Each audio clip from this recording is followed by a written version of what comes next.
All right, welcome everybody to Shelf Space episode 35. We are live today with a special guest, but first I'll introduce my fellow co-hosts. We got live from Montreal, as always, Charles. Hey, everybody. We have from Toronto, Gina. Hello. And our special guest today, as you probably know if you're tuning in, is Marco Plouffe, also from Montreal. Welcome to the show. Hi, everyone. Hey. All right, so Marco has been on the show before, but if you're not familiar with him, he's truly one of the, I'd say one of the best digital artists around. I mean, people maybe don't, if you haven't heard the name, today we're going to be going through some of his portfolio, some of the statues that have come out this year and are maybe coming out soon.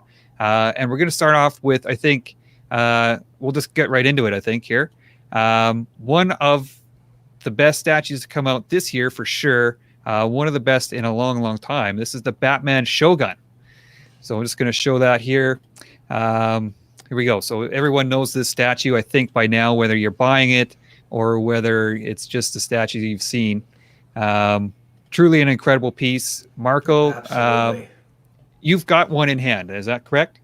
Yeah. I got mine. It's a little bit hard to see, but like, oh, there we go. Top here, my little trophy. Okay, so this statue's been probably a long time coming for you. I mean, you obviously put, I don't know how many hours you would say into this statue, and then whatever, a year later, you've got it in hand. What was your first thought when you opening this thing up? That's actually a good question because it really did make me vibrate when I've seen when I seen the piece, and to be honest, it's part of. Like, okay, I'm a little bit like not really always aware of like everything, and I'm in my little bubble, my little artistic bubble often. And when the XM told me how big the statue was going to be, we were just talking in terms of ratio, like, you know, when you say like 1/4 or 1/3 or that sort of stuff. They basically like, gave me a ratio, and for me as an artist, I'd say that the most important thing about the ratio is mostly just to know like the amount of like details that you should put in the work and the amount of like precision, because like depending on how big it is, you'll know that the detail will come out like nicely, or if you need to have them like deeper, that sort of stuff. And it's the kind of stuff you talk about with the people you work with. But all that to say that when they gave me like the size, I never really made the math in my head of like, oh, okay, so it's going to be like that high or that sort of stuff. I was just like, okay, let's work on it and whatever. And after a while, I knew I was going to receive my own piece, and I never checked the dimensions really. I think I checked quickly just to know like the depth, because I needed to buy my new shelf space. Name of the show. And I just need to know like how deep I need to have it in order to have a few of those like giant pieces. And I really realized how big it was during the unboxing, and it arrives in 2 boxes, right? Which is a good testament to how like catastrophically big this piece is. So when I opened the first box and I just like realized quickly, it's like, oh, there's like a second one coming because not all the pieces are there. And I think in one of the boxes, the body of the horse was in it, like not the head, not the tail, just like the body part. And it was like lifting up like this. And I was like, oh, the two-hander. Yes, the two-hander. I was like, this is going to be a problem, I think. Actually, I figured out the best place to have him. But at first, I had it on my dining room table, and it was pretty much like taking like the entire like the best part of the table, basically. So I was actually really surprised, impressed also, and to be honest, it makes it so much more appreciable. I find it's a very nice size. In the bigger sizes, it's a very nice size because it has like a presence. Is that a word? Presence, yeah. Presence. Like a presence, yeah. The French word I used there, but whatever. It has like a presence, really, and it's really enjoyable. It's really nice. Plus, I mean, I think that the paint is also really well done. The choices of metals and the variations of metals and tones and everything. I thought it was like pretty, it was pretty nice. Like the little like brassy like texture for the horse, and then you have Batman more like in a paint black like gunmetal, I think we call it, like a black gunmetal color. It's very nice to see. So Marco, I don't know if you're aware, but this statue is like on most collectors' lists as among statue of the year, and this is among even people who didn't buy it. You know, most people when they're picking their statue of the year, they'll pick out statues generally that they bought, and I'm seeing this on almost everybody's list among statue of the year choices. How does that feel? You know, hearing something like that, you know, it's been so universally loved. It feels pretty good. I mean, it's you're never really like aware that this is what's going to happen necessarily. It's just like part of like a few things in my life, like a few like success stories that, like, when I think about like how I tackled the task at hand at first when I was doing it, you never know like how big it can be and that sort of stuff. Like, you always jump into it because the project looks good, and it's like it's going to be like something nice to work on. Right. And by the end of it, the project finishes, and then like months later, you just hear that like people have been receiving that piece and really appreciating it, and it's really retroactively humbling to know that like well, that's the response. It's just really nice because you don't know, right? You just try to make your best, you try to have fun, and at the end it's like, all right, well, this like having fun gave like an immensely great result. So as a point of entry, just briefly, you know, so XM approaches you and they say, what do you think about doing Samurai Batman? And you don't really have much of a reference. He didn't appear in the comics, never appeared in the movies like that. And, you know, how do you tackle a project like that? How did they approach you with it? Was it with a sketch? Who'd you work with? I believe it was Martin. Like, just walk us through the process and how you came from nothing to this. Absolutely.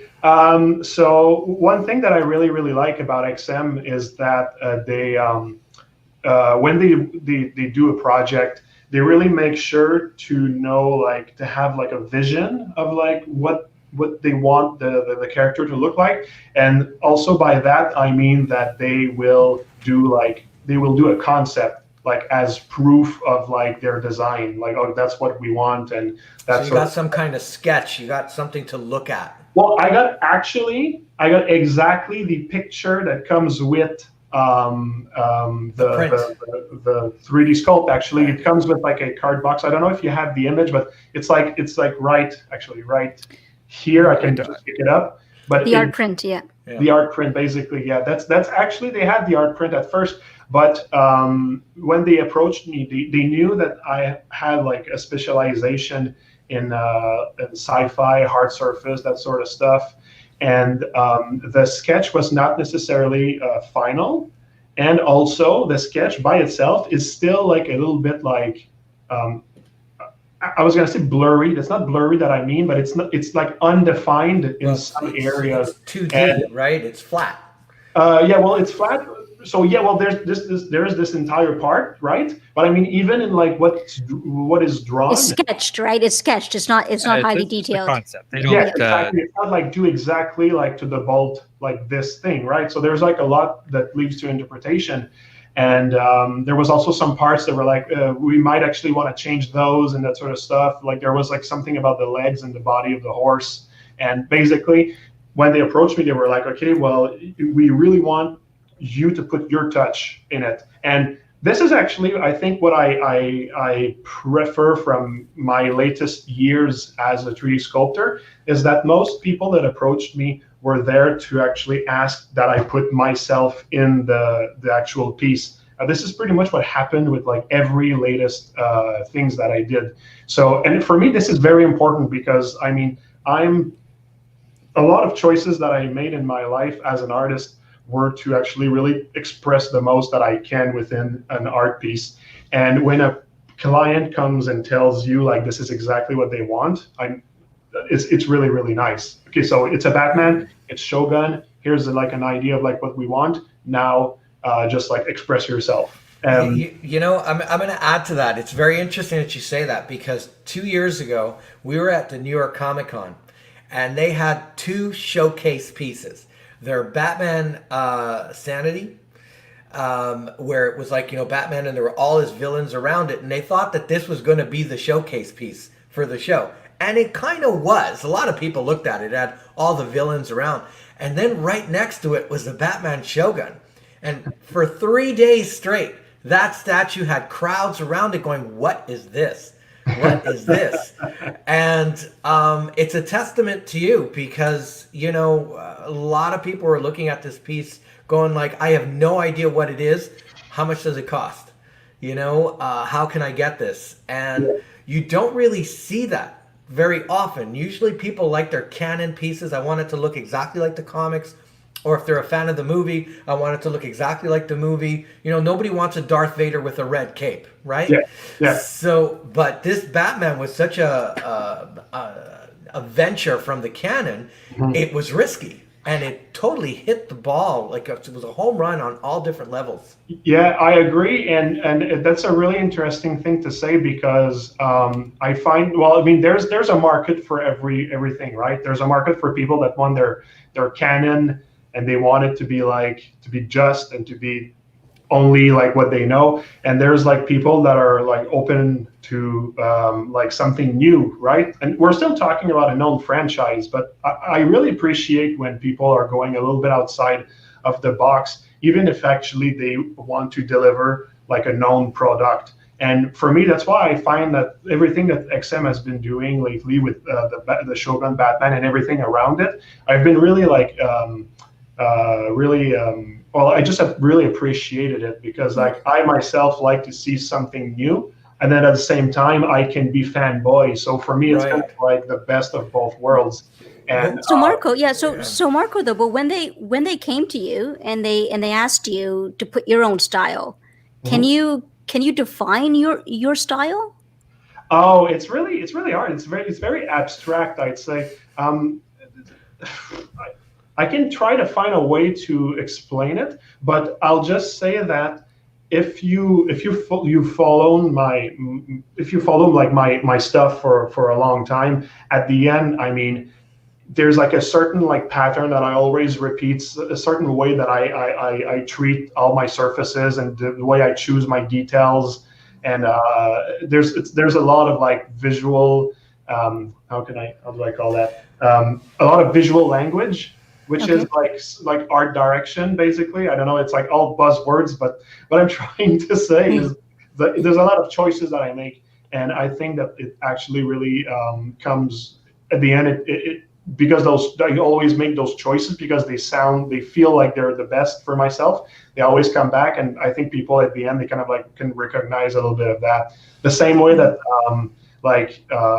within my company, Chaos Masons, I work with a guy that's named Cedric, and he actually also has a style. I find that people, like, when they see a piece, like they can know, like, oh, okay, it's like it's his style. It's the same as, like, I'd say, like, much bigger name, but like Frank Miller, for example. It's like, oh, right. Okay. Like, yeah, you can recognize the signature. It's kind of like hard to explain, or you could explain it, but like, oh, it's this kind of line and this kind of shadow and that sort of stuff. But in the end, it's just like inside of yourself, it's like, oh no, it's yeah. Well, you have a kind of style that. Sorry, you have a kind of style that after a while people could say, you know, it would. I could see Marco working on this project. I can see Marco working on that project.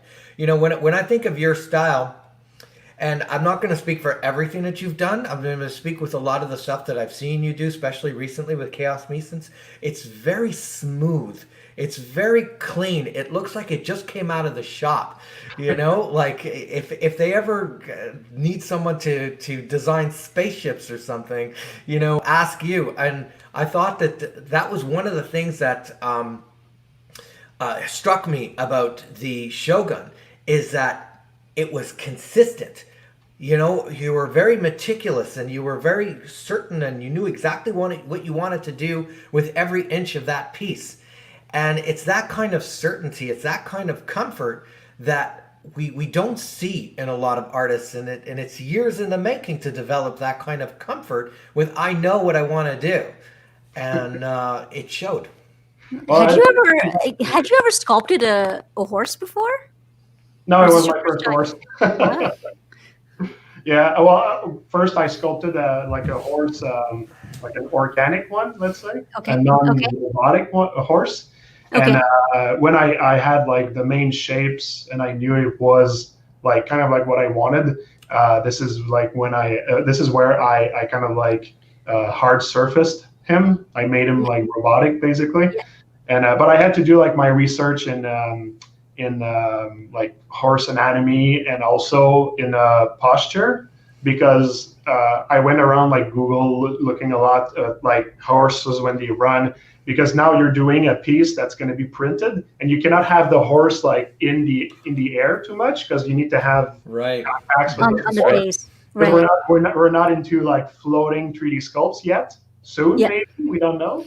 But as an artist, you know, when you see the first sort of art print or whatever design, are these sort of things that come into your mind? Oh, wait a second, I've never sculpted a horse. Like, are these challenges or these things sort of like the first things that come to your mind? Because as being a professional artist, you're thinking, how am I going to tackle the problem? So what? Yeah.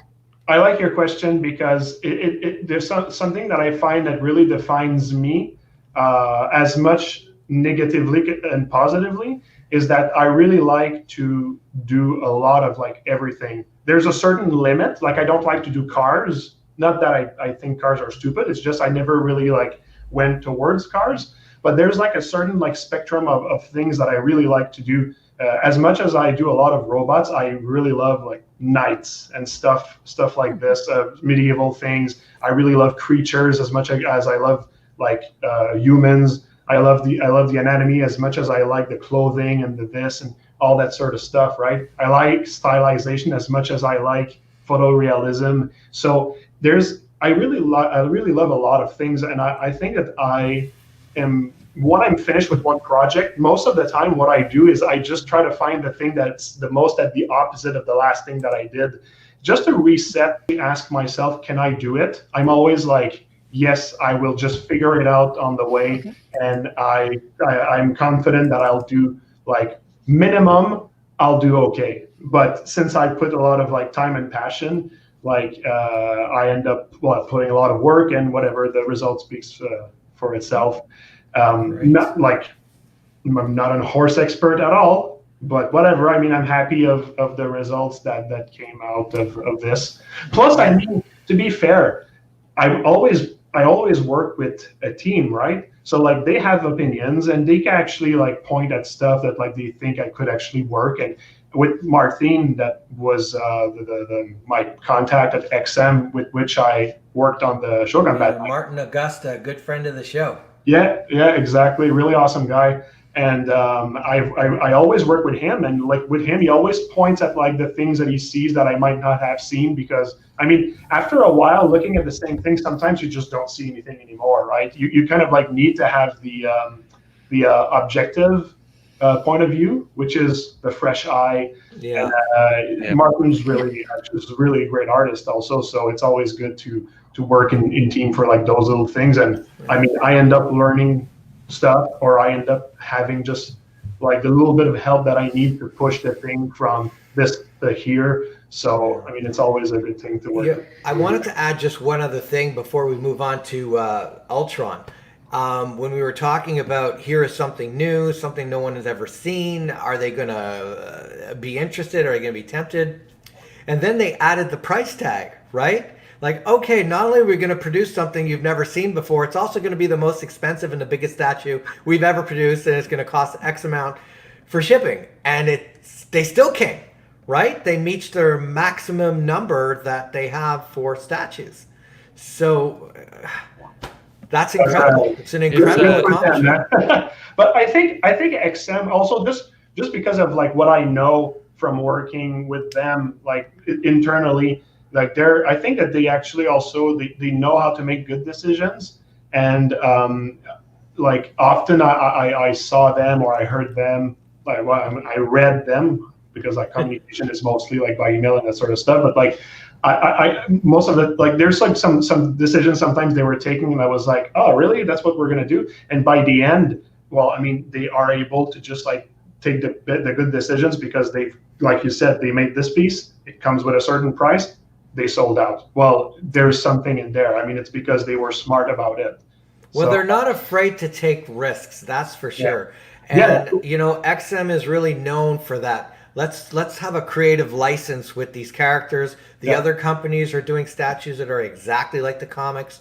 You're going to recognize the comics, but we're going to take a little bit of a venture. Absolutely. All right, so Yeah. I think Batman Shogun, amazing piece, but we're going to move on here. We don't want to keep you here all day. We know you've got a little baby girl, is it, at home? The baby boy. Sure. Baby boy. There you go.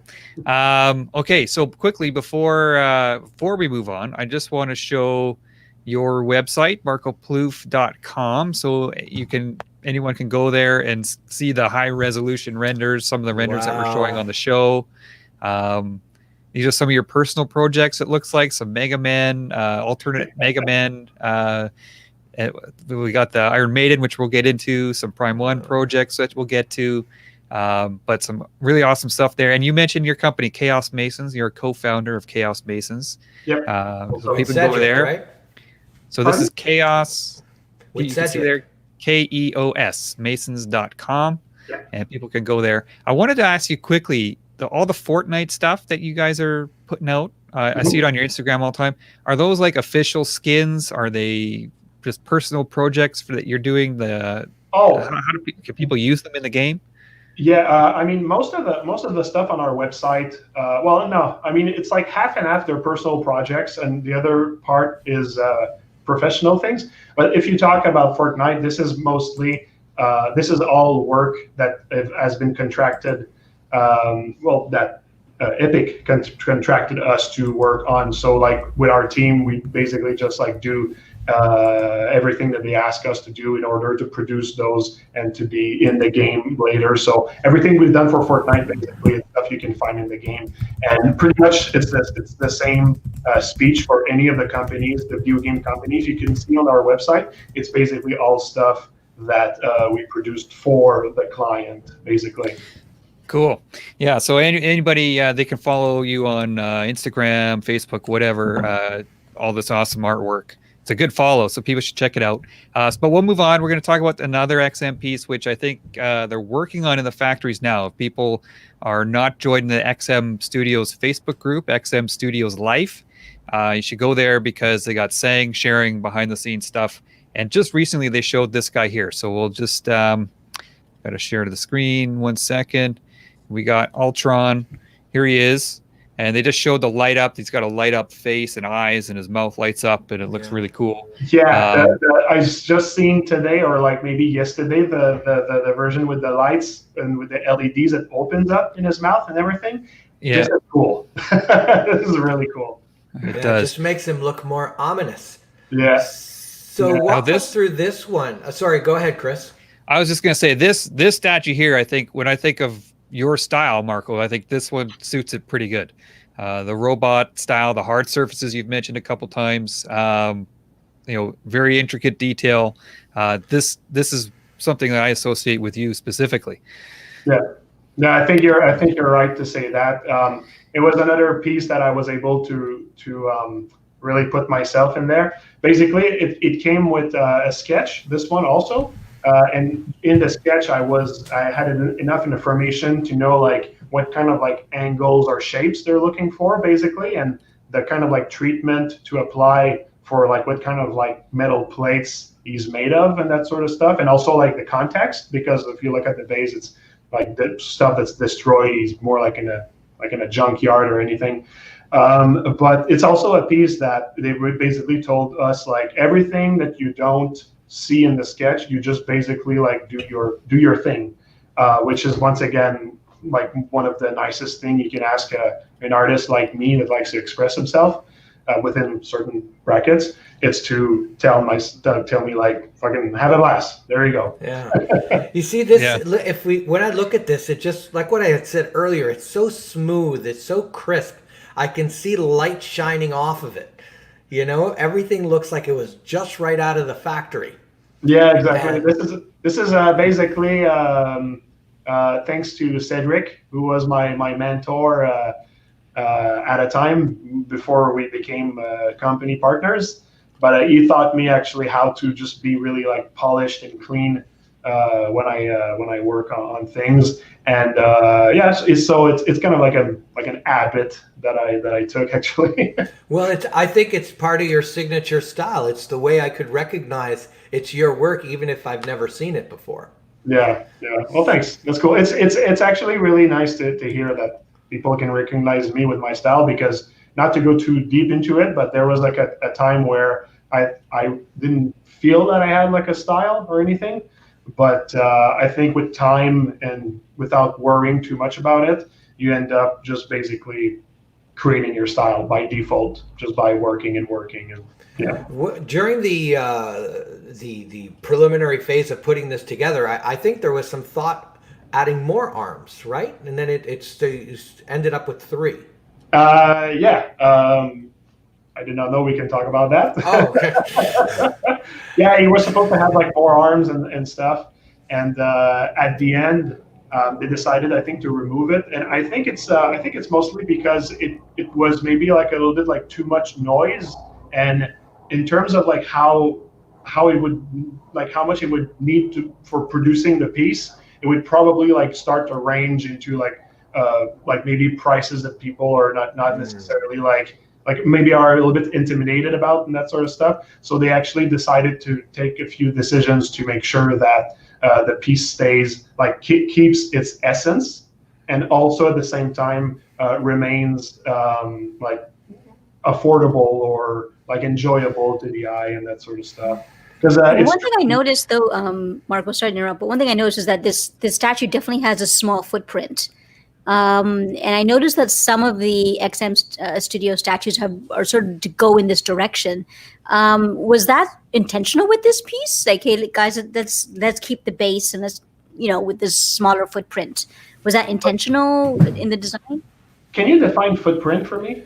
It doesn't take up a lot of space on your shelf. Size of the shelf space, yeah. Oh, okay. Well, I mean, from the beginning, it didn't have really much of a footprint, to be honest. Okay. We reduced it a little bit during production, but Okay. even there, it was like not really that big. And I kind of like enjoy that, to be honest. Me too. I mean, it's cool to have like a nice base, but as a statue collector myself, I've always more enjoyed when things can actually like stay somewhat like compact. Except for like, I'm saying that, but at the end of the day, I think that the Batman Shogun, even if it's like it takes Certain like pieces need Chris, space. can you go back to his right? hand for a second? Yeah. Sure. The picture just before.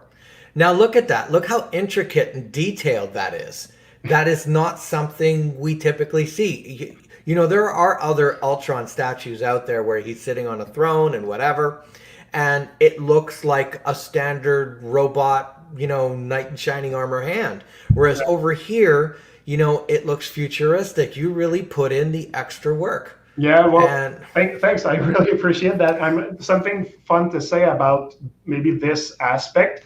It's that I knew from the beginning that because of like right now he has 3 visible arms, and none of the arms are in the same completion, right? Like this is what you're looking at right now is the most, like it's the full arm. But if you look at his 2 left arms, they're not like complete yet.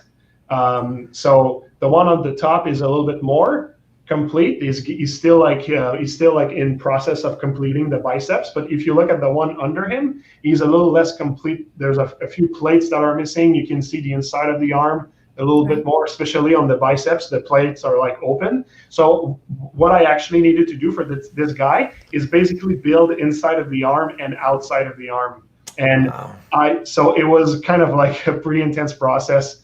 And also the third arm was almost naked. It was like almost just a skeleton without any plates on top. So like I really did like went and detailed him like from inside out.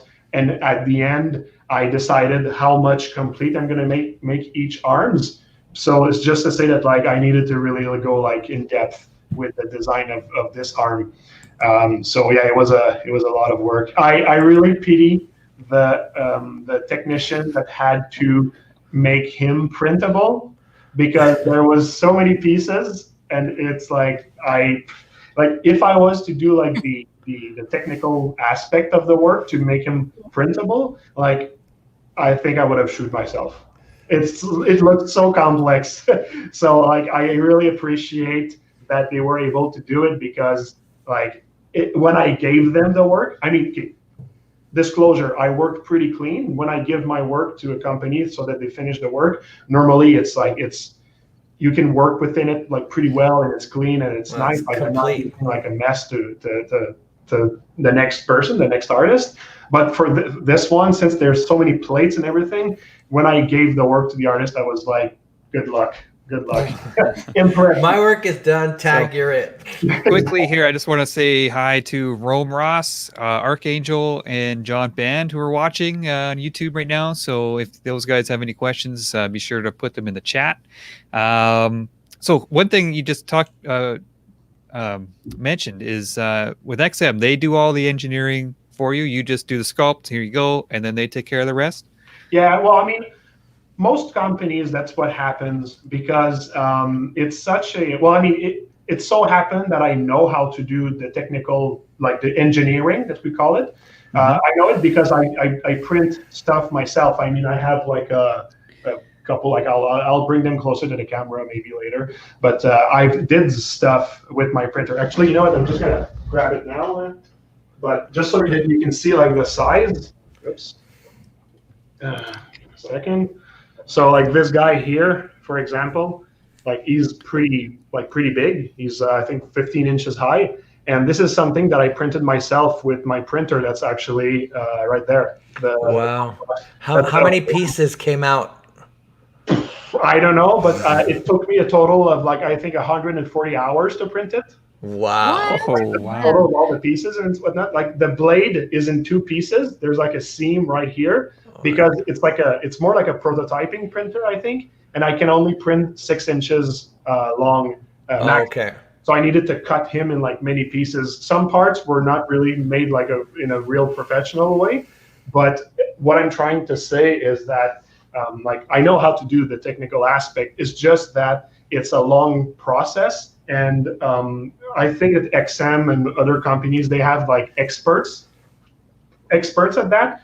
Not only people that know how to do it like me, but really people that are going to make the best possible like configuration of how to print it, so that you can actually also like mold it after correctly and have the best quality. And I, for myself, would not say that I'm an expert at it, but I did it for a few companies, like the work for Sideshow. Well, on the Punisher, last time we talked was because of the Punisher. I did the engineering on the Punisher, and it ended up printing correctly, so good, that's nice.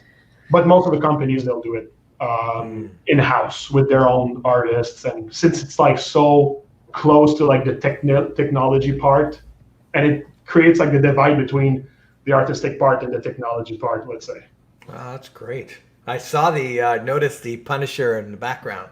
Yeah. It's a very nice looking piece. Yeah. So I'll just kind of flip through some of the photos here before we move on. These are your renders again. So I got these off your website, I believe, marcoplouffe.com. People can check that out. It should be coming out sometime in the next month or two, if I'm correct. So XM is plowing through, is what they're doing. So it should come out. Yeah. Okay. So I think we'll move on to the next one. This is another XM piece, and we will get on to a few other companies that you worked with in the past. It's not an all XM show, but the next one we want to talk about is the Iron Maiden Eddie. Yeah. And, this is a statue that the three of us, Gina, Charles, and I have seen. Actually, we saw the unpainted one. So maybe we'll start with some of your renders again, just to show people. So here we go. Iron Maiden Eddie is riding this massive Chinese dragon. This is part of the Iron Maiden tour through China, I think. It was on the poster for the tour. Yeah, exactly. Book of Souls, right? With the what? Yeah, I Sorry? believe. Book of Souls. Yeah, well, I mean, it has to do with Book of Souls because the Eddie on him is the Eddie from Book of Souls. So, so when I actually had to do him in 3D, I made a couple of research on all the graphic design that they used for the Book of Souls Eddie, but he's dressed differently from the original Book of Souls, of course. And I don't know if people can see this on the how well it's coming through on the stream, but the It's detail, coming like out nice. the texturing, look at the skin on the dragon. I mean, it's like every single scale has Every single scale, some yeah. kind of texturing on it. I mean, this is incredible. Like, this might be, you might get this question a lot, but like, how many hours would something like this take? Like this statue we saw, it's like 2.5 feet tall. It's a massive piece. Like, Right. Well, I mean, okay. Well, if I go back to Shogun Batman, I think Shogun Batman, if I'm not wrong, I think it took me like above, like north of 200 hours, and I think I was able to do him, like to make it in like a month, because I did like I worked during the day and then I worked at night also, and I needed to finish Shogun Batman pretty close because I was leaving for vacation afterwards. Oh no, I was not leaving for vacation. I was starting a project at work that was going to take like so much of my time. So I had to actually like crunch it. So I finished it pretty fast actually, but it was because I put a lot of hours in. So Shogun Batman maybe 200 hours, and this guy took me like probably like something like 120 hours, I guess.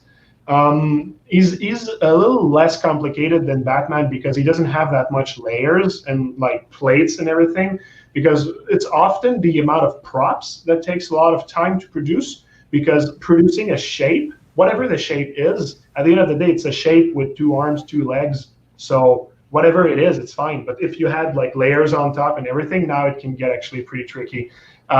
This guy here, since his clothing is somewhat like simpler, it was just a matter to make sure that like the clothing and the wrinkles, they look good and they look realistic, and then the work, and also adding the texture on top, and then the work is pretty much done. So it's a little like easier for the scales. Since you pointed at them, the scales, just to not going too much into details, but the scales basically, it's like I had like let's call it a stamp. And Okay. we call it an alpha in the software that I use, but it's just an alpha that has like the shape of a few scales, and you just decide like the size, the orientation, and then you smack it on the character, and it just ruined the illusion, the whole thing. Yeah. No, well, I mean, like, No, it's all right. afterwards. no, that's fine. But slapping most of the scales on him, but like the preliminary step was to use like this stamp, and once you have like the good flow, the good variation of scale size, then you can actually just like relatively quickly enough go with your brush on each scales and just give them like a little bit of like life, or just so that they don't look too much like the same, or Right. So You it wanna doesn't give look personality. stamped. Yeah. So you were, well, again, with this, you were given some kind of concept, some kind of sketch to work with.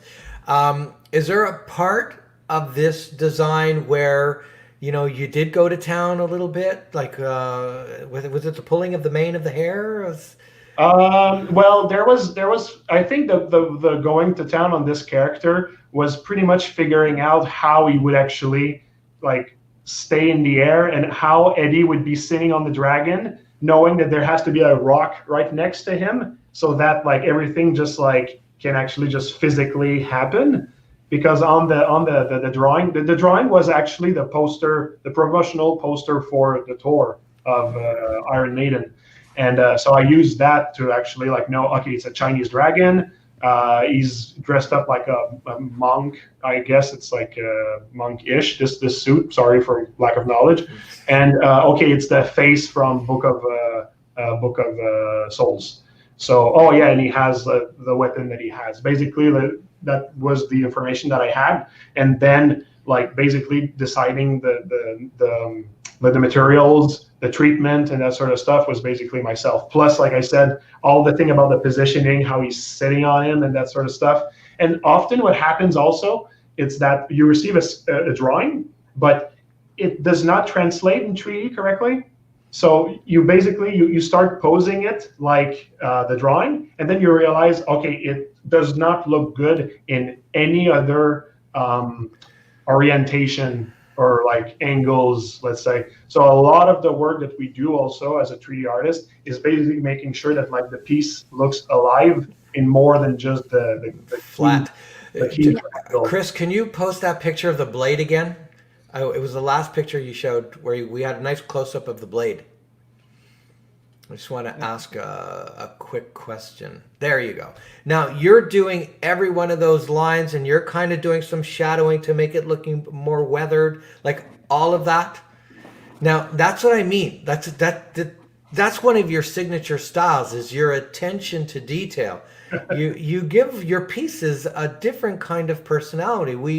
We could see when it's a Marco Plouffe piece, and over here we really see it. Thanks. I really appreciate it. Depending on the scale of the work that I do, I will actually try to pay attention to details, let's say. And for this character, for me, for every character, I always try to ask myself, like, what's the story behind like each part of the character? And this is why, like, often I'll make choices like the blade, like how I actually made all the scratches and that sort of stuff, because for me it was important that it felt like used a lot. Yeah, he's been in battle quite a few, and won. Yeah, exactly. Right. So like this, like I'm not talking about like a whole like story of like 3 acts and whatever, but enough so that you know like what happened to that thing or that sort of stuff, or how long he's been in battle and that sort of stuff. So yeah. Someone is asking, do you know if there will be more of the Iron Maiden line, and will you be working on any future Iron Maiden pieces? I guess that it's all depends on the response with this statue. I don't take any of the decisions for sure, but I know that like if something is successful enough, they'll probably like do another one. And what I think kind of like worries me is that I think that this piece came at kind of like a bad time because of COVID and everything. And I really hope that it's not going to stop. Whatever, like stop its progress. It's progress, not the right word, but I really do hope that they actually can do more, because for myself, I love Iron Maiden. I was just going to ask if you're a fan. Oh yeah, I'm a huge fan. Like, I mean, I don't even know. I don't remember who sent me an email asking if I wanted to do this character. I think it was Stan, but basically, I think he sent me an email and he was like, "Hey, do you want to do that?" And in the back of my head, I was like, "Oh, that's because he knows I'm a Iron Maiden fan." And I don't know if that was part of his decision, but if he knew that, it's like, okay, well, you came to the right person, because the moment you say Iron Maiden, like I'm there. And I remember that he didn't even tell me what was the design. It was just like, hey, do you want to do an Iron Maiden sculpture? And yes, like, yes. Oh, yeah. Cool stuff. So does the band have any input? Did they contact you anyway, or have review the thing before it was finished, or is it or are they kind of hands off? I don't think so, but I think that there's somebody in the process that actually has a contact with the people that take care of merchandising. Yeah, he was at the show. We met him. He was at the show. But okay. I don't know if you know, but Bruce Dickinson actually is a bit of a comic book fan. So, yeah, he looks like that kind of guy. I mean, just by the kind of like songs that he writes, he looks like a guy that reads like a lot. Yeah. And I wouldn't be surprised that this kind of stuff might be a little bit in his wheelhouse, actually. So now what I want is I want my own Eddie with the signature of all the band members. That's like that's like the next thing that I need. Ask them, see if they can make it happen. They should be able to hook you up. So I think we'll move on here to the next piece. But quickly, hi to Statue Mania. I think that's Barb watching the show. Hey, Barb, nice to see you. My friend Adam is watching. So we got a few people watching right now. Most people just saying that Batman looks amazing. Like we said, that piece is a huge success. People love it. So let's move on to the next one, and we're going to switch companies now. We're going to switch over to a Prime One Studios piece that you worked on. This is the Cyborg Superman. So just bring that up on screen here. So again, these renders are on Marco's website, and so this is kind of a mix, I guess, of things that you're good at. We got all the metal robotic part and then the human anatomy part. So was that kind of a nice thing about this statue? You got to work on a little bit of everything? Well, yeah, you right on the money. What I liked about this piece is basically when they went to ask me to do it, I was at a time where I was getting a bit fed up of doing robots. And when I saw that piece, I was like, all right, cool. We're talking pretty much literally half and half robot and the other one. Well, he's a cyborg, right? Pardon? He's a cyborg. Yeah, exactly. So, yeah. In that one. And also something that I really liked about that piece is that they pretty much just sent me an image of Cyborg Superman, how he looks in the comic. And they were like, just do your thing. And that I really appreciated that also. This is always the way that I like to be approached. So basically, like, I think the only like direction that I was given was like a few like iconic things that I forgot to put on the character that would be important for like how people recognize him as Cyborg Superman, and the rest I was given like the freedom to do the design and everything, and I really appreciated that. And there's like a version with his fist closed, with his hand closed. There's like a version with just like more of a skull face. Different also. portraits. Yeah, and that was actually really nice. So this one is a long time coming, right? I think you did these renders even before the XM stuff. Is that right? No, well, I always do. I always prepare the render when they actually give me permission to post them, and most of the time with them, it's basically when it comes near to the pre-order or sometime during the pre-order. And so there was actually pictures of him painted at some conference or whatever that came out like a while ago. But yeah, since I really like to show the work that I do in 3D, so I always like to show the 3D renders of what I work on, just to show like the precision at which I go. And this is mostly just to show like my part and my sensibilities as an artist. One of the things I really appreciated about this piece, and I wish more artists would do this, but I can't obviously tell them what to do, is that his body makes sense. A lot of times when you're seeing bodies today, they just seem like these overly steroid bodies with muscles on muscles on muscles, and you kind of lose it when you see that. Whereas the muscular structure here, it looks like it makes sense. And I like what I am seeing. The proportions are really right. That is Superman. And I'm not distracted by the over musculature. Yeah. Well, thanks. I really appreciate that. And I tend to stay more on the nuanced size when I do anatomy. This is just like my go-to basically when I there we go. Work. And yeah, so and also there was like at the same time, I just wanted to make sure that I have something that looks like Superman, right? And the way that I know Superman is basically like the old-fashioned way of drawing anatomy, which is pretty like it's more on the realistic side than, like you said, over-exaggeration and that sort of stuff, and which is fine. I mean, exaggeration and stylization, it's all good, but I think that it was important to follow like this. So does this version come with a fabric cape as well, or is it? Because I mean, I would just the fabric cape, if I'm not wrong, or maybe there's a version with the resin cape. But as far as I know, I think they decided to just go with the. It's just the sculpted, yeah. Because I mean, I would imagine, obviously, as being a 3D artist, I mean, you prefer naturally the sculpted capes. I mean, because then you get to determine how that cape is integrated into the design. I mean, I like sculpted capes as well for the exact same reason. The artist gets to decide. The shape is very important. The composition and everything, like sculpting, everything helps me to actually work on everything. But I think because of the scale there's product there has to be like a reason of like production and that sort of stuff behind it, and they went for like the more realistic like textile, a actual textile cape for this one, which is fine. I mean, it's their decision, and I think it looks good at the end anyway. But for myself, I really like to sculpt things in movement also. Like I'm working on a secret project right now that I cannot wait to show, and it's something more personal actually, to be honest. But it will Batman, right?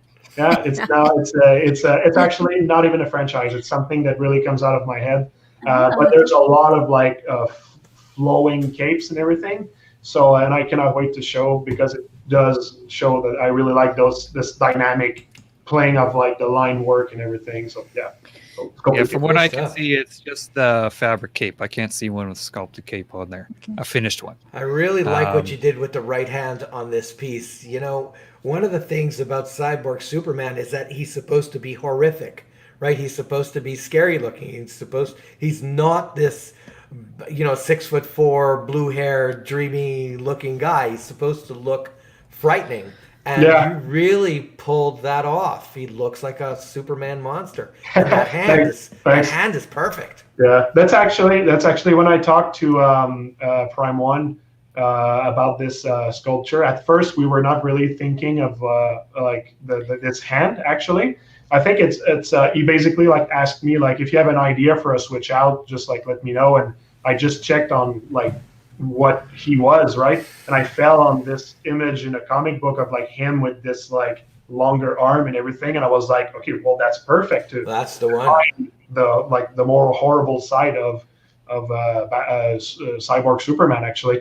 And so I just proposed that to him, and he was like, yeah, that's cool, let's go with that. And also for this guy, the same as Ultron, I actually had to do the arm inside and then the plates on the outside, because if you look, even like the forearm part is different on the other switch out. It's like some plates are popping out and everything, so I needed to make sure inside it's visible as well.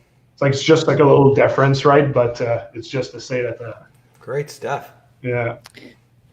All right, so another cool piece from Prime One Studio that you worked on. We're going to move on to another Prime One piece.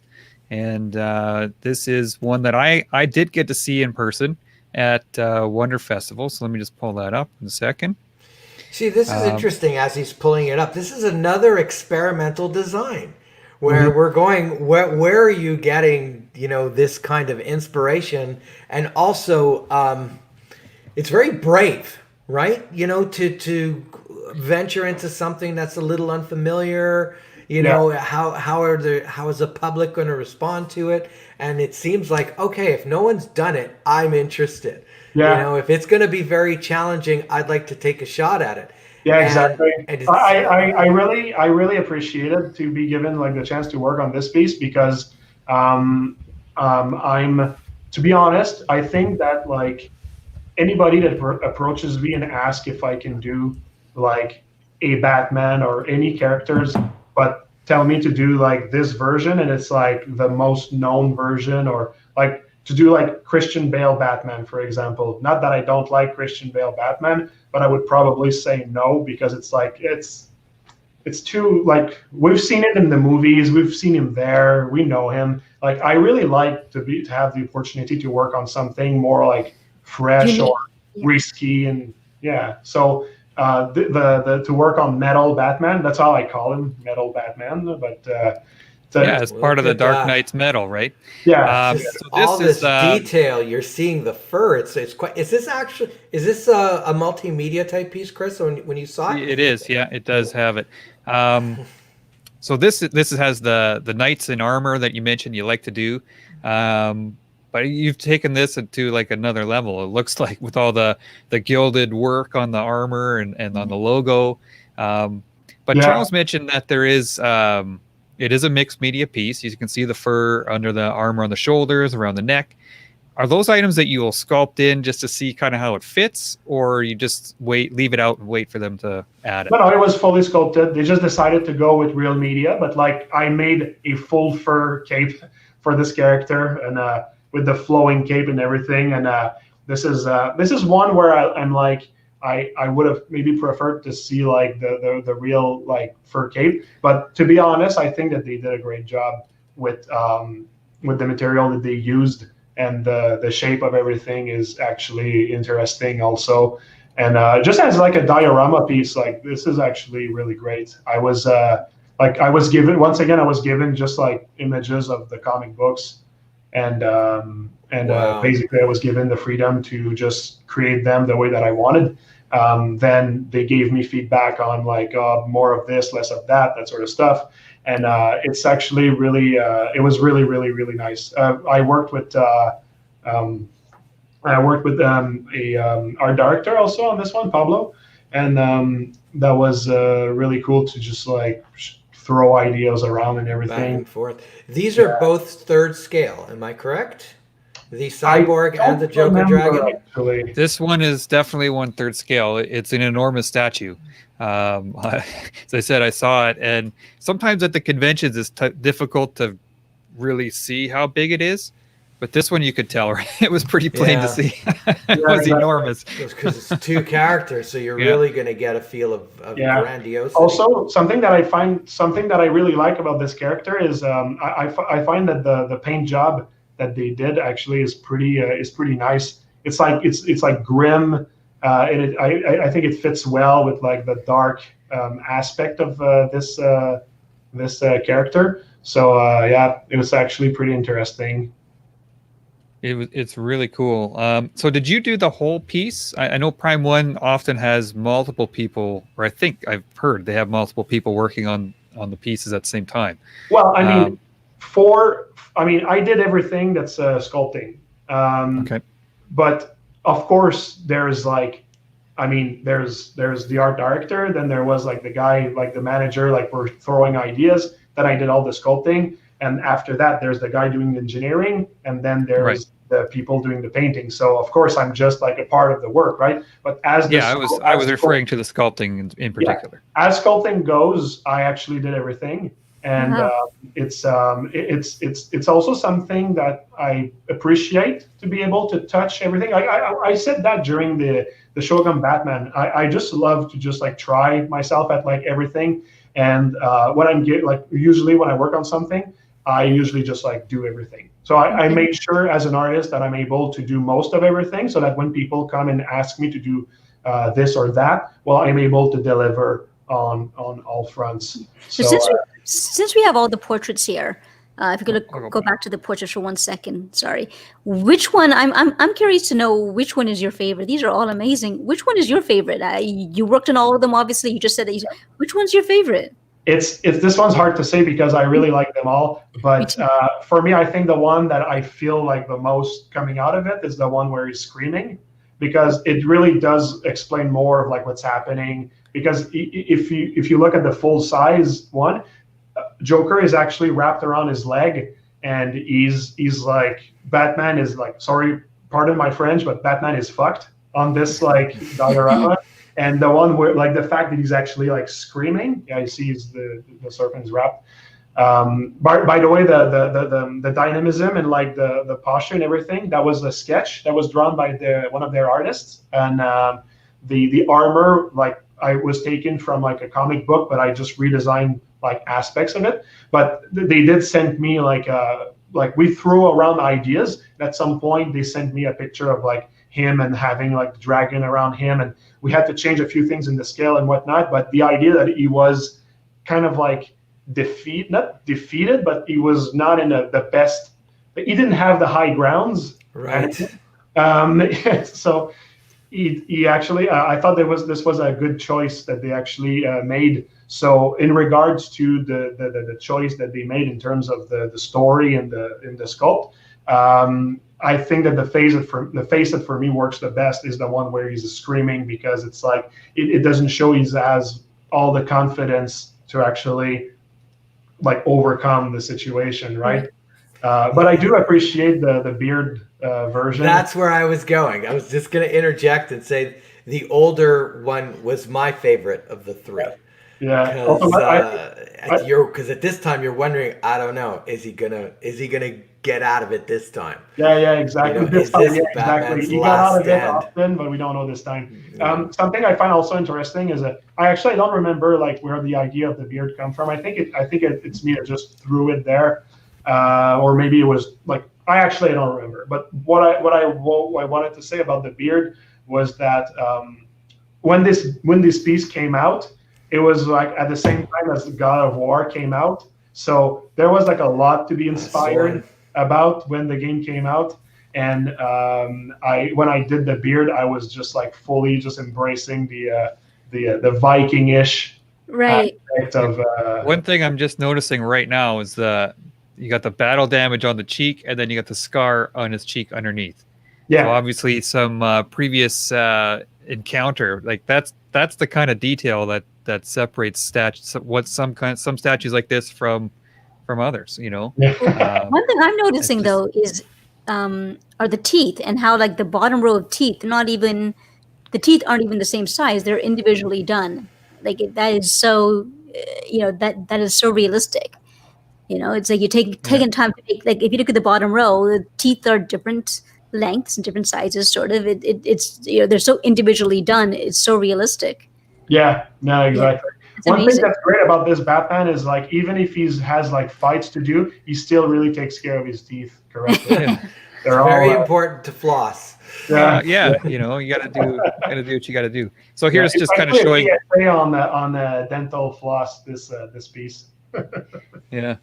So here's the one that just kind of shows all the stuff that you get. You get the deluxe version of this. You mean different chest plates with different logos. You got an axe, a torch, an empty hand, 3 portraits. I mean, it was a really, really cool piece. A lot of people, as I said, at Wonder Festival were taking this one in. It was jaw dropping, really. Yeah, I really awesome. like it. It's really one of my favorite pieces that I did easily in my top 3 actually. Wow. It was a great one to work on, and I think that the decisions that were taken on making this character were pretty good, and also how they took what I did and how they engineer it to actually have it like in 3D sculpt and everything, I think is really well done also. So it's I was really pleased to see this character so well come to life. Yeah, it looks like they're continuing with that sort of theme with a few. They got a Superman versus Doomsday they just revealed, and like that kind of battle diorama, but in 1/3 scale, so they're probably as big as your kitchen table or something like that. But obviously people like it, so it's they're continuing, so that's a good sign. If anyone is curious, this piece and the Cyborg Superman, they are available on the Sideshow website. So people who are worried about paying overseas shipping, they could, avoid that. I think it's available on the Sideshow website. You know what I find funny is that I'm actually subscribed to the newsletter at Sideshow. So every night, I receive an email of what's new, and I always check because I really like Sideshow's products and whatever else they distribute, right? And like often at the bottom for like a month now, the 2 first or 3 first thing that they say like you might like this also is like stuff that I did. It's like how did you know? I think that somehow I think is like tailored to what you're browsing on their site. I think so. I think it's if you click on those links. X-Men. I get all the X-Men ones at the bottom. So I have certain pieces that I've been browsing over and over and over, and it knows that. Yeah. And so every single time it sends me that email, it's like, Gina, you sure you want this one? Come on, press add to cart. Yeah. All right, so we got one more piece. We got one more piece we're going to talk about. I wanted to talk about this one because number one, I think it's just starting to ship now, and number two, it's a little bit different than the rest of the ones that we've seen, and it's because it's a female. Yes. And we don't see you doing much of actually. No, but I really like doing them. It's just I do what people ask of me, and I'm just happy that like once in a while somebody gives me the opportunity to work on something new. So yeah, I worked on the Siri character. I did Geralt at first, and then they asked me like, hey, well, I mean, Geralt seemed to have worked nicely, and we want to do Siri and a kimono now. So I was like, cool. I'm all about doing Japanese versions of stuff. It seems last year. Well, yeah, there is kind of like an Asian flair to a lot of your pieces. I guess. Yeah, it's, exactly. And it all happened after I came back from Japan. So I think there's maybe like a spirit that came back with me, and that spirit decided everything that's going to be thrown my way is going to be of a Chinese or Japanese flavor. As I said, we were chatting about Japan before the show for people that are watching, but I feel the same way. I went there and I was like, I just loved it so much, and I can't, like I said, I cannot wait to go back. So anyone has got a chance to go to Japan, just do it, because it's that awesome. Well, but I wanted to focus on her portrait. Maybe here. one of these days, the team will be invited and we'll cover the event. Maybe. Yeah. But I mean, that's a beautiful portrait. I mean, obviously you got many talents. I mean, we focused on the robotic side of things here earlier in the show, and the male superheroes and creatures. But this is, I mean, obviously you can do it all. I mean, look at this. It's beautiful. Thanks. You know what's fun about this piece is I've been working with the guys from CD Projects, actually. So it's really, I was working with the people creating the game. Super nice guys, by the way. I really loved working with them. And it was really fun. And also, what's cool about working with the people from the game is that I actually had access to a couple of like things that are official from the game in terms of like proportion and whatnot. So I actually had like a couple of things where I could just have like a starting base that I'm like, okay, I know that I'm like as close as I can from like the thing in the game. And then they gave me permission to actually like just like play with the shapes and make it like something that I think would look cool. Because also we're talking about, there's a huge difference between video game and 3D print. So I actually was able to work on like either like the face or body proportions, just to make sure that like it's more akin to what I think will look well in 3D. So it was actually really interesting to work this way. But also at the same time, what's really interesting is that I'm not just redoing Siri from The Witcher, right? I love her design, her original design. I really, really like it. But I was really happy that they once again made. This is different. This is the Japanese theme, which I don't think is in the game. I've started The Witcher. This is from The Witcher 3. I don't know. Have you played the game, Marco? I played Witcher 3 actually. And no, I can tell you this is not this from is original. You know what's actually really interesting is working with them. We actually had a lot of discussion on like what's our intention and what's the story behind the piece. And sorry, I'm going back to Geralt, from the main character basically. Like when we did like pose, like we did a couple of like tests for the pose and like how he would be. And the reason why we ended up the way that he is, it's because we really wanted to actually capture a moment of like hesitation and like being careful but approaching danger. And there was a lot of attention on like the story or what it means behind it. And the same thing for Siri, actually, like the choice of the demon that she has in her head, or like the way that her posture is. Yeah, Geralt, like there this. There we go. Like I worked with the people there, and it was really important to actually try to capture like this thing. So like there was like a version that we did like where he was like about to do like the swing, the whatever, I don't know how to call that. Unsheath his blade. Pull this sword out. Yeah. Unsheath slashing, whatever. And like we thought like, yeah, it might be maybe too like typical, or it's not like that's not who he is. Like Geralt, like in The Witcher, he's not just a like slash everywhere. He's very like cerebral the way he approaches things. And also we wanted to have this like iconic moment from a Japanese movie where there's actually a samurai like confronting danger with wariness and that sort of stuff. So and the same thing for Siri actually. Also, Siri is more like after a battle, keeping her like trying to keep her pride, even if like the battle like was hard, judging by the fact that the Tory things is all destroyed in the back and that sort of stuff. So yeah, it was really interesting to talk about like this idea of like scenery and story and that sort of stuff. Like I really like to explore those. So Marco, I have a quick question. By the way, those two statues really match. They'll display well together. The question I have is, how did they find you? Like, did they contact you? Did you contact them? Like, how does something like that, a contract like this, fall in your lap? I was in Poland, and I was in Poland, and they basically asked me in person, "Hey, we saw your Shogun Batman. There you go. We have something for you." There was a festival, and I was invited to go. It's the Promised Land Festival. That was maybe 3 years ago. And it was really nice. It was really cool. I met a lot of people. I actually met the guy that painted this prototype, Matt Sexvish. And I'm not sure if I pronounced the name well, but basically he's a good friend of mine now.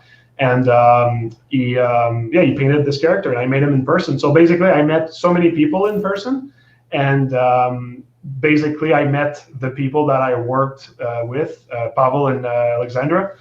And we worked on the piece there, and it was just like, oh, there's a couch, let's just sit down, let's talk. And so it's really good. The reason why I'm mentioning this is, there are a lot of sculptors out there, and they're probably viewing you as this is the success story, right? This is a man that made it. He has a lot of products that he's now has a style that's recognizable. And, a lot of young up-and-comers are probably wondering, like, how could they make it? How do they get their work recognized? And really, going to these cons and introducing yourself is part of the thing. Oh, yes. Right? It is absolutely. The beginning of my story was me going to conferences when I didn't have a job, when I was creating my portfolio and meeting people. And the first job that I got is a guy that I met. And he saw me giving a presentation because like back in the day when I started being a sculptor, I was a beta tester for ZBrush, one of the most popular software for sculpting. And when the guys from Pixelogic who created ZBrush came to Montreal, they basically asked me, "Hey, do you want to give a presentation on the tools that you beta tested during the new release of the software?" So I was like, yeah, sure, I'm in Montreal, let's do that. I don't have a job, I don't have anything to do, so whatever, I'll just be there. And there I met David Giraud. You know David Giraud. Right. Yeah, we've had him on the show, yeah. Yeah, I met David Giraud, and David Giraud. He sculpted that statue right up there, Darth Maul. There you go. There you go, exactly, that's him. And so basically, that's it. He hired me at THQ, that was my first job. And from there, I met other people, and then I met other people, and I had other opportunities, and it's snowballed. So you really got to network. It's not enough just waiting for someone to chance upon your work online. I mean, it could happen, but getting your name out there and meeting people and networking, that's the way to go. Yeah, exactly. But you cannot do it with expectations because there's so many things that I did that didn't really directly link to this happened. But just putting yourself out there constantly is really important. So working on your portfolio, working honestly on your skills and what you need to improve and whatnot, and meeting people. That's the three best thing that you need to do to just take start. Notes. Yeah, that's the thing. Kind of going off a little bit, the conventions where you go to meet people. That I missed that this year. I mean, a lot of the guests that we have on the show are people that we've met at conventions, or we got your name from someone at a convention, and then they put us in touch with you or whatever. And this year sucks. I think I just harassed him, actually. I know. Yeah, but we got his name from Sang, right? Sang gave us the name. We were standing there looking at the Shogun, and we're like, "Oh my God, who did this?" Right. I think the Punisher was at the same one, and we were like, "Oh my God, he did both of them." So we got to get this guy, Oh, and he's in Montreal, so things that helped. And then we learned that so many of them are in Montreal. Many of them are in this area. School of artists here, and they're pretty good. Also, it's really nice to have that. I remember when I went to Japan, like we talked about earlier. I went at the Wonder Festival actually. It was mostly to just be there, but I also wanted to show a couple of things that we were doing in terms of our 3D stuff. It was not really big at the time, and it's still not that huge. We're working on expanding our brand, and like I said, I'm working on a special project right now that I hope that's gonna when it goes out, that it's actually well received, because I'm pouring my heart on this one. So this is with Chaos Masons. This is full Chaos Masons. This is like our thing, and plus a collaborator that's printing and painting everything. So it's more like a joint venture. But we are doing, like, I am doing the entire design, the production, and everything. So and then I'm handing it off to. Well, when I'm in production, I meant more like 3D sculpting production, and then I'm handing it off to, like, So is it another Canadian company that's helping you? It's a what? Sorry. Is it a Canadian company that's helping you? I just out of curiosity. It's an American company that I'm Okay. going to be I working thought with. I was going to make a guess, but I would have been off. So Yeah, There you exactly. go. It's a company. I'll reveal more about it when we're advanced more, because right now we're still like in the baby or maybe teen phase of the project. So, but like it's I'm really excited. And basically, what I meant is that we didn't have that at the time. We're working on it right now, like expanding the brand and doing all this stuff. But we went to Japan mostly just to actually like be there and see stuff. And to be honest, going to Japan, one of the things I was excited about was going to see the Prime 1 stuff, because at that time I was working a lot for Prime 1, and I did a lot of their sculptures, but I've never seen any of them in person. Oh, really? So I was like, okay, well, this is going to be cool, like to see them in person. And it's kind of weird talking about like a sculptor that hasn't seen the stuff. Like, Well, you know what? I'm going to say this. I've said this on other shows. The companies should be sending a comp to anyone that worked on their project. A major sculptor should get a comp. It makes no sense to not get that. I would love it, but I don't know. I mean, that's just what it You know, is. we've actually, Marco, we've actually heard the same thing from other sculptors that have been on the show. That I've never seen, because I think we talked to sculptors that have been from Brazil and whatever. They haven't received or even seen these statues before. So that was the first time that you saw in Japan. Was the first time you saw. Yeah, exactly. Wow. And to see them in person, I was so impressed, because I did not know how tall they were. I didn't really look for how tall they were. So I think the first character that I saw was the Optimus Prime that I did for Prime 1 back in the day.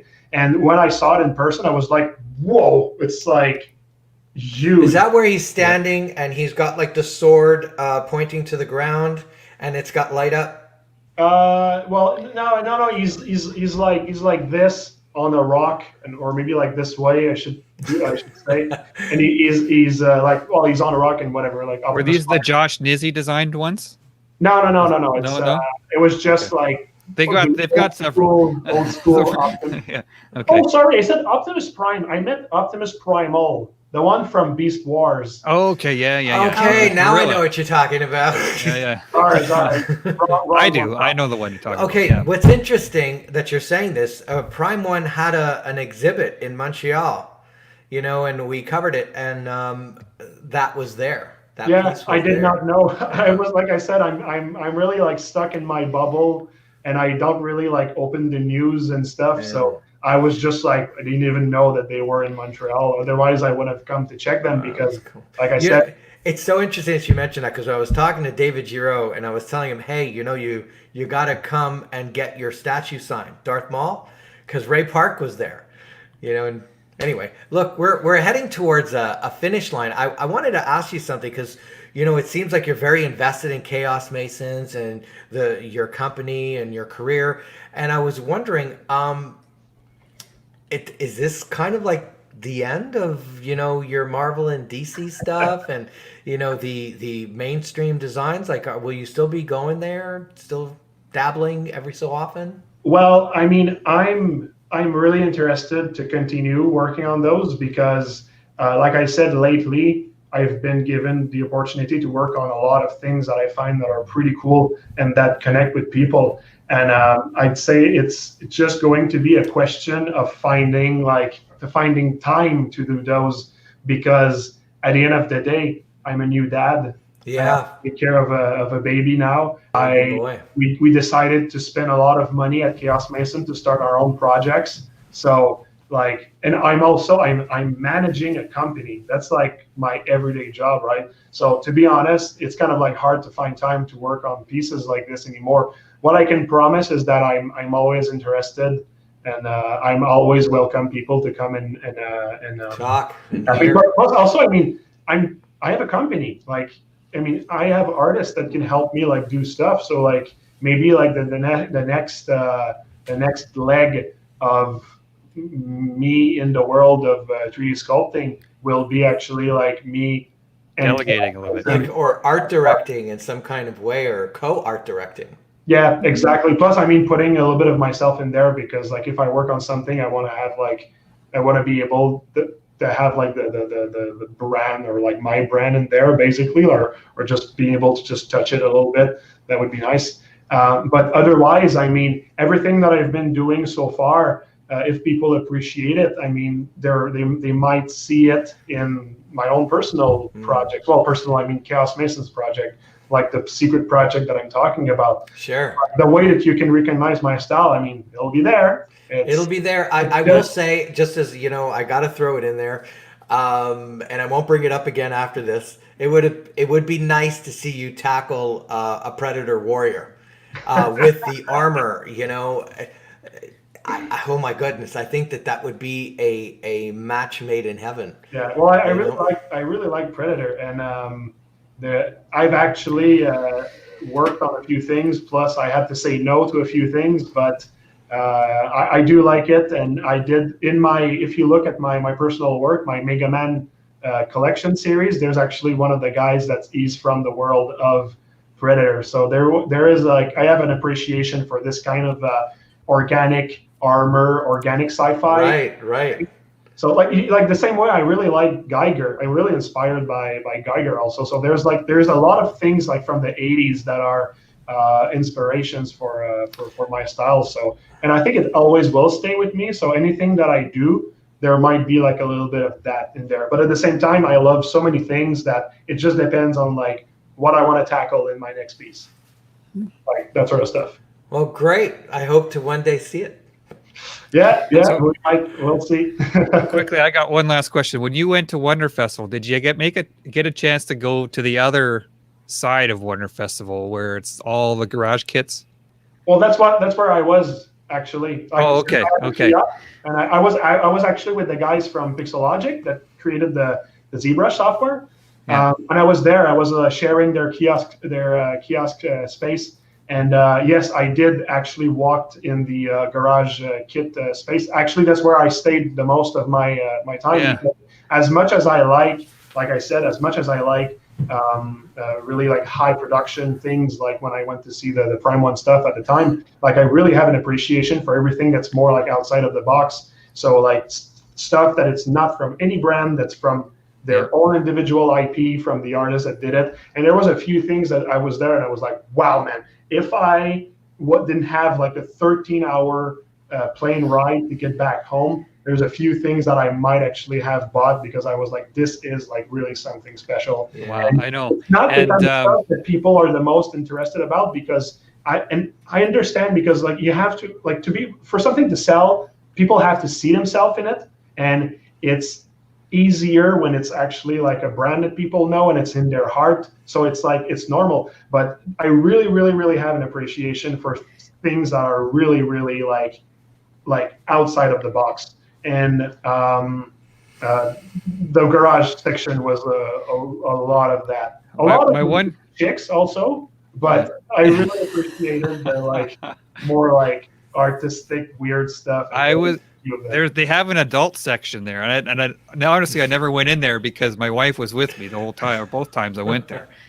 But I'm sitting there thinking, okay, if they show this out here, what's in there that we're not seeing? Yeah, like, oh my god! I know. You know what? I have an idea, because I have the internet. So like, I was like, I'm pretty sure that's what's in there, right? Yeah. But I was not really willing to make the line to do that. Yeah, the lineup runs around the whole place. So really? You couldn't even go in there if you wanted to. My biggest complaint about that event is there's only one day. There's not nearly enough time to see everything. You can't see everything in one day. It's impossible. Oh yeah, absolutely. That's the thing. I mean, there was like so many things to see, and I mean, I had to run like around to just like see everything. So I mean, and I had to be at my kiosk to sell my things at the same time. So I had to be everywhere at the same time, and I was not really able to. So that was kind of like, it was kind of sad to not be able to just, like, take my part and to appreciate and take in everything. Yeah, to add to what Chris was saying earlier, that, if once in your life you can go to one of these cons, I will say one thing. When we went to the Singapore con, I saw something I'd never seen before, and that was how there was so much space for non-North American stuff. Right? If you go to a convention in Canada or the US, it'll be 95% stuff that we know, right? Marvel, DC, Disney, whatever. But if you go to Asia or you go to the other side of the world, this part is like 20% and 80% everything else. And kind of made you feel a little small, right? That we haven't been exposed to so much of this very interesting stuff. And it leads to, when we do the Statue of the Year awards, there's this little company called Sumi that ransacks the awards, and they come in huge numbers, and we're going, who are these people? What are they buying? Right? So sometimes we need to get reminded that Marvel and DC, Disney, and so on, they aren't everything, right? Yeah, exactly. But it's just by the nature of things, like, there's stuff that more than others. I'm just really, like, wishfully thinking that there's still, like, a place for people that are trying to put themselves out there, and they have more of, like, a whatever, just to use the same words as I said earlier, outside of the box approach. So well, if anything, you've shown that thinking outside the box can very much be successful. People will come if it inspires them. Yeah. So you managed to succeed at it more than once. Yeah, I think to be honest, I think that the rewards are, like, greater. It's just that it's more risk at the same time, and that's been the thing in my life that happened all the time. Being on video game projects that are, like, really, really new and like original, but knowing that they come with a certain risk. And I've been a part of a few projects that got canceled because they were not ready to take the risks and everything. I was like, man, it was like the greatest idea in the world. It's just people didn't believe in it. And even if it's like that happened in my life, I've never actually strayed away from the idea that, like, taking some risk is really important, because you don't know what's going to happen. But if something happened, it's mostly going to be great. So, well, risk is the opposite of stagnation. So someone's got to do it, or else the community doesn't grow. Yeah, exactly, absolutely. All right. I think about time to wrap things up here. We'll just run through. So, Gina, any last questions for Marco before we? I just have one last question. So throughout this video, you've mentioned that you've passed on certain projects, certain things that people come to you, and I think that from now, just hearing you talk, that probably is a indication of your success, that you're able to pass on certain things, which is a great thing. So you've passed on certain projects. Has there been a project that you've passed on that you regretted afterwards and go, oh, you know what, that actually would have been pretty fun to work on? That somebody else ended up working on? Yeah, so there has been a project that you've done, and that you kind of passed on, and then like, hey, you know what, maybe that would have been fun. Yeah. Oh yeah, there was. There's a few of them, yeah.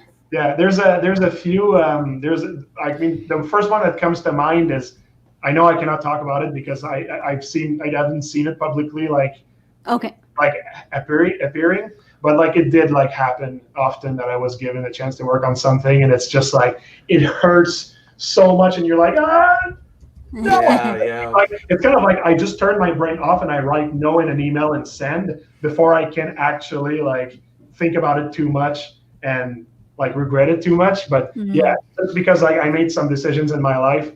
Like I had to say no. You can't do everything. Yeah. You can't eat everything at the buffet. No, you can't. Well, you can, Charles. but it's gonna hurt. Yeah, Charles. Any last questions? I'm just, thanks for coming on to the show. Congratulations on the new baby. Thank you. I don't have any more questions, but I know how to PM you when I want to bug you for something. Absolutely. You got the All right, direct- Marco. you got the right phone. There you go. Thanks again for taking the time on your day. Like you said, you are a new dad, so it is important time. So thanks again for joining us today. Thanks everybody Marco for Plouffe, showing make today. sure to check out Chaos Masons and MarcoPlouffe.com. Lots of great stuff coming out of there. So thanks again to everyone who tuned in, and we'll talk to everyone soon. All right, see you next time, everybody. Have a great day.